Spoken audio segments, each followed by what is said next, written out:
নমস্কার। পরশুরামের আজকের পর্বের রিভিউ নিয়ে বাংলা সিরিয়াল সমাচার তোমাদের সামনে এসে গেছে। তো আজকের পর্বের রিভিউতে যেটা দেখা যাচ্ছে যে সত্যজিৎ বলছে আর কি তটিনীকে যে এটা কোনো হসপিটাল হলো? হ্যাঁ, এই হসপিটালে রেখে তোমার ট্রিটমেন্ট করাচ্ছে তোমার বর। আমি তোমাকে বেটার ট্রিটমেন্ট দিচ্ছি, চলো। বলে, না বাবা, আমার বর মন থেকে আমাকে যেখানে ট্রিটমেন্ট করাবে আমি সেখানেই থাকবো। আমি ওর সেবা শুশ্রূষাতে ঠিক ভালো হয়ে উঠবো। তোমাকে এত কিছু ভাবতে হবে না, প্লিজ এখান থেকে চলে যাও। তখন প্রাচী বলছে, এবার কিন্তু দিদি তুই বাবাকে মানে তোর বাবাকে মানে ইনসাল্ট করছিস। হাজার হোক তোর বাবা বলে কথা। বলে, বাবা হতে পারলেন কোথায় উনি? তাই বলছি বাবা, এখান থেকে চলে যাও। আর আমার স্বামীকে অপমান করার রাইট তোমার নেই, তাই বলছে।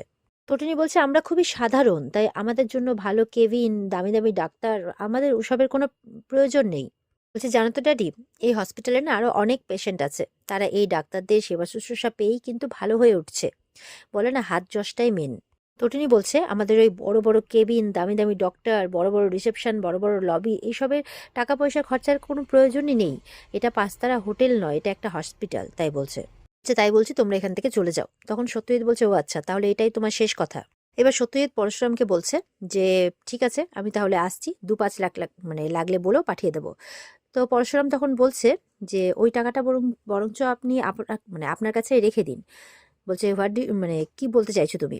তো বলছে, তার কারণ বিজিত তো আয়ুষীকে সিঁদুর পরিয়ে একটা তামাশা করে বেরিয়ে গেছে, এদিকে আরাধ্যার এই অবস্থা। তো বাড়ির জামাইগুলো তো সবাই ক্রিমিনাল, তো একদিন না একদিন তাদের শাস্তি হবে, তো তাদের ভরণ পোষণের জন্য তো আপনাকেই দায়িত্ব নিতে হবে, তো টাকাগুলো তখন কাজে লেগে যাবে। এরপর সত্যই তারও রেগে গেলে যখন জিজ্ঞাসা করছে তুমি কি বলতে চাইছো, তখন পরশুরাম বলছে, আপনি আমার শ্বশুর মশাই বলে আমি এখনো কিন্তু কিছু বলিনি, চুপ করে আছি। তখন হাত জোর করে বলছে, এবার আপনি আসতে পারেন। এরপরে পরশুরামের কাছে ক্ষমা চাইছে তটিনী তার বাবার জন্য। তখন পরশুরাম বলছে, না, আমি কিছু মনে করিনি, আমি তো জানি যে উনি কেমন মানুষ, তাই বলছে। তখন স্কুলের প্রিন্সিপাল ম্যাম ফোন করেছে পরশুরামকে। ফোন করে বলছে, কালকে সরস্বতী পুজো, দুপুরবেলা থেকে উৎসব শুরু হবে, তাই বাচ্চাদের নিয়ে অবশ্যই চলে আসবেন। বলে, হ্যাঁ হ্যাঁ, সকালে বাড়ির পুজো সেরে বাচ্চাদের নিয়ে আমি ঠিক সময় মতো পৌঁছে যাব। তারপরে বলছে, শুনুন না, ধমকি আসছে। তখন সামনে তো তটিনী, তাই পরশুরাম বলছে যে চিন্তা করবেন না, একদম চিন্তা করবেন না। এই বলে ফোনটা রেখে দেয়। তো এবার পরশুরাম তটিনীকে বলছে যে প্রিন্সিপাল ম্যাম ফোন করেছিলেন, এরকম বাচ্চাদের নিয়ে যেতে হবে। তটিনী বলছে, বাড়ির পুজোটা তুমি সামনে নিতে পারবে তো? বলে, খুব ভালো পারবো। জানো তো, আমি যদি বীমা কোম্পানির এজেন্ট না হয়ে লোকের বাড়ি বাড়ি পুজো করতাম না, তাও কিন্তু বেশ চলে যেত ভালো। তটিনী বলছে, হ্যাঁ, সে তুমি পুজোটা ভালোই করো। তো পড়াশোনা বলছে, ঠিক আছে, আর কোনো চিন্তা করতে হবে না, শুধু তুমি বাড়িতে তাড়াতাড়ি ফিরে এসো, ওই বাড়িটা আর বাড়ির লোকগুলো তোমাকে খুব মিস করে, তাই বলছে। পরের দিন পরশুরাম নামাবলি পরে একদম রাস্তা দিয়ে হাঁটছে, সব ফুল জিনিসপত্র, ফুল টুল, গঙ্গা জল সবকিছু জোগাড় করছে আর কি। তো পাড়ারই একজনের সাথে দেখা হয়েছে, যে কি গো শিবুদা, তুমি আবার নামাবলি পরে কোথায় বাড়ি বাড়ি পুজো করছো নাকি? বলে, হুর, কি বলছিস তুই বলতো? বলে, পরশুরাম বলছে, আরে বাবা, বাড়ির পুজো বুঝতে পারছিস না, তটিনী হসপিটালে না, আর ওর তো অপারেশন হবে, সেই কারণেই তো আমাকে পুজো করতে হচ্ছে, বুঝতে পারছিস না? বলছে, ও আচ্ছা আচ্ছা, হ্যাঁ হ্যাঁ, ঠিকই আছে। বলছে, তারপরে বাচ্চাদেরকে নিয়ে বেরোতে হবে, স্কুলে একটা বড় ফাংশন আছে, বুঝতে পারছিস না? অনেক লেট হয়ে যাচ্ছে আমার। বলে, শিবুদা শোনো না, ব্রাহ্মণ পাচ্ছি না, আমার বাড়িতে পুজোটা করে দেবে? বলে, ধুর বাবা, আমার এমনি দেরি হচ্ছে, বাচ্চাদের নিয়ে স্কুলে যেতে হবে, বাচ্চাদের স্কুলে বড় প্রোগ্রাম আছে, ধুর যা। এই বলে চলে যায়, আর বলতে বলতে যাচ্ছে কোথায় যে ব্রাহ্মণ পাবো এবার।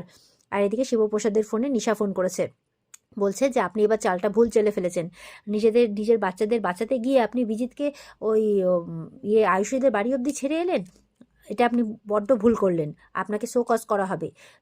আমাদের দিল্লিতে বিজিতকে নিয়ে যাওয়া পুরো প্ল্যানিং হয়ে গেছিল, আমাদের ফ্লাইটও বুক করা হয়ে গেছিলো, আর আপনি কি করলেন? আপনার জন্য বিজিত পালিয়ে গেল, আপনাকেও দিল্লিতে ডাকা হবে, আপনাকে শো কজ করা হবে। আমরা তো যেভাবেই হোক বিজিতকে খুঁজে বের করবো, যেভাবেই হোক। পড়াশোনা বলছে, কে বলছেন আপনি, কে? বলছে, নিশা ঘোষ।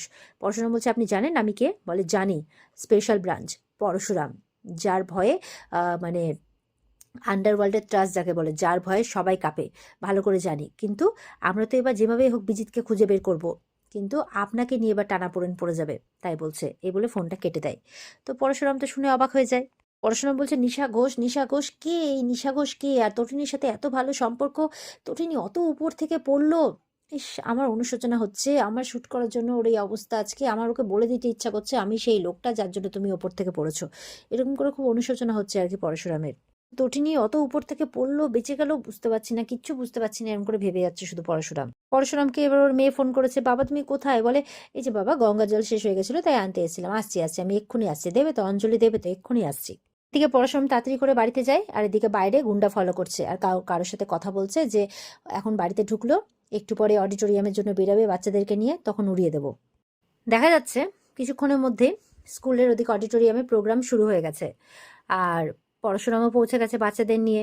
সমস্ত বাচ্চারা এবার বাণী বন্দনা করছে, তাদের সাথে তাদের প্রিন্সিপালও আছে, মানে প্রোগ্রাম সুন্দরভাবে শুরু হয়ে গেছে। দেখা যাচ্ছে সেই প্রোগ্রামে মানে অডিটোরিয়ামের বাইরে গাড়ির থেকে নামে শীতল, শাড়ি পরে এসছে একদম সেজেগুজে। সে যখন অডিটোরিয়ামে ঢুকছে তখন বিজিৎ ফোন করে। বিজিৎ ওদিকে আয়ুষীকে নিয়ে বাইরে ডাব খাচ্ছে, আয়ুষীর মাথা ভর্তি সিঁদুর। তো বিজিৎ বলছে পৌঁছে গেছেন? বলে হ্যাঁ পৌঁছে গেছি। বলছে ঢুকতে পারবেন তো, ওখানে কিন্তু খুব কড়াকড়ি গার্ড। শীতল বলছে যে আমাকে আটকাবে কে? এই বলে কথা হয়ে যায়, ফোনটা রেখে দেয়, প্ল্যানিংগুলো ডিসকাস হয়ে যায়, আর আর ফোনটা রেখে দেয়। দেখা যাচ্ছে ভিতরে তো প্রিন্সিপাল গান করছে, বাচ্চারাও গান করছে, সবাই মিলে নাচ গান চলছে, আর এদিকে শীতল কিন্তু ঢুকে পড়েছে ভেতরে। যেই একটা চেয়ারে বসেছে, দেখা যাচ্ছে চোখে চোখে ইশারা চলছে, মানে বিভিন্ন জায়গায় জায়গায় তাদের গুন্ডারা বসে রয়েছে হাতে পিস্তল রেডি করে একেবারে, তাই চোখে চোখে ইশারা হয়ে যায় সবার সাথে। এবার তো প্রিন্সিপাল আর বাচ্চাদের গান শেষ হলে এরপরে অ্যাঙ্কার অ্যানাউন্সমেন্ট করে, আর তারপরেই শুরু হয়ে যায় কিছু বাচ্চাদের নাচ। আর দর্শকরা বেশ ভালোভাবে সেটাকে এনজয় করছে, বাচ্চারাও বেশ ভালোভাবে এনজয় করছে। পরশুরাম বেশ মন দিয়ে প্রোগ্রাম দেখছে, আর ওদিকে শীতল তো ওর প্ল্যানিংয়ে মত্ত আছে। তো দেখা যাচ্ছে বাচ্চাদের প্রোগ্রাম চলছে, নাচ গান চলছে, পরশুরাম বেশ মন দিয়ে সেটা এনজয় করছে। এরপরে আর পরশুরামের শীতল যে বসে আছে না পুরো কর্নার, মানে শীতল কিন্তু পরশুরামকে দেখছে। তো যাই হোক, পরশুরাম মন দিয়ে অনুষ্ঠান দেখছে, স্পেশাল ব্রাঞ্চের টিমও নিশ্চয়ই ওখানে উপস্থিত আছে, কারণ পরশুরামের সবই জানা, প্রিন্সিপাল আগে থেকেই পরশুরামকে জানান দিয়েছিল যে হুমকি আসছে। তো কিছুক্ষণের মধ্যে বাচ্চাদের মানে এই প্রোগ্রামটা শেষ হয়। তো তার সাথে পরশুরামরা সবাই দর্শক মণ্ডলী সবাই হাততালি দিচ্ছে, সবাই খুব এনজয় করছে, আর এখানে কিন্তু আজকের পর্ব শেষ হয়। তবে পরের দিনের কিন্তু কিছু চমক তোমাদের জন্য অপেক্ষা করছে, তার একটি ঝলক আমি তোমাদের বলে দিচ্ছি। পরের দিন আমরা যেটা দেখতে পাবো সেটা হচ্ছে লাট্টু আর পিকো কিন্তু এরপরে পারফর্ম করবে, তার সাথে আরও বাচ্চারা থাকবে, তারা সবাই ডান্স পারফর্ম করবে। সেটাও পরশুরাম নিজের বাচ্চা একটু বেশি করে এনজয় করবে, সবার জন্য এনজয় করবে। যাই হোক, সব দর্শকরাও এনজয় করবে। আর ঠিক সেই মুহূর্তে যে ভেতরে গুন্ডাগুলো বসে রয়েছে বন্দুক হাতে নিয়ে, তারা কিন্তু তাদের লক্ষ্য পূরণ করার কাজে লেগে পড়বে। আর ইতিমধ্যেই বাইরে এক গাড়ি ভর্তি গুন্ডার দল আরও এসে পড়বে, যারা ওপর নিচ চারপাশ থেকে ঘেরাও করে নেবে আর শ্যুট করবে। এবার শ্যুটটা কাকে করবে, গুলিটা কার লাগবে, সেটাই হচ্ছে দেখার। অপেক্ষায় থাকবে সবাই আগামী পর্বের রিভিউ পাওয়ার জন্য। আজকের মতো পর্ব এই পর্যন্তই।